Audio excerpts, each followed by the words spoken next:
कामयाब इंसान अपने आप से हर रोज ये सवाल कर रहा है कि मैं नया क्या करूं। वो कॉपी नहीं कर रहा, वो इनोवेट कर रहा है, वो क्रिएट कर रहा है। लेकिन हमारे साथ प्रॉब्लम ये है कि हमने एक बार जो देख लिया, हम उसी को सारी जिंदगी रिपीट करते रहते हैं और रिपीटेशन की वजह से हमारी मार्केट वैल्यू चली जाती है।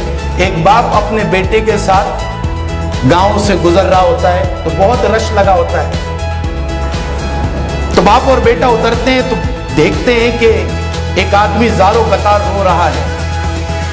बाप पूछता है कि क्यों रो रहे हो, तो आदमी कहता है नजर नहीं आ रहा, मेरा बैल मर रहा है, इससे मैं हल चलाता था, मेरा आखिरी सहारा था, यह आखिरी सांसें ले रहा है, क्या होगा मेरे फ्यूचर का, क्या होगा मेरी जिंदगी का।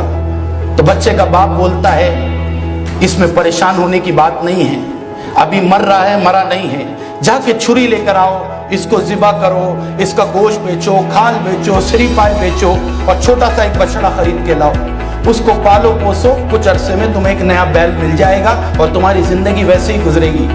उसका ये आइडिया सुनने के बाद बच्चा बहुत मुतासिर हो जाता है और वो इस आइडिया को कॉपी कर लेता है।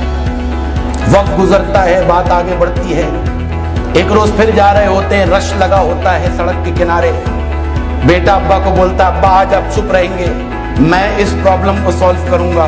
नीचे उतर के जाते हैं, आदमी ज़ारो कतार रो रहा होता है। बच्चा पूछता है क्यों रो रहे हो, तो वो आदमी कहता है रोने वाला नजर नहीं आता, मेरा बाप मर रहा है।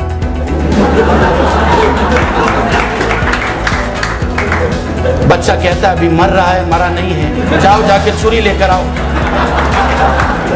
इसको ज़िबा करो, इसका गोश्त बेचो, सरी पाए बेचो और एक बच्चा खरीद के लाओ।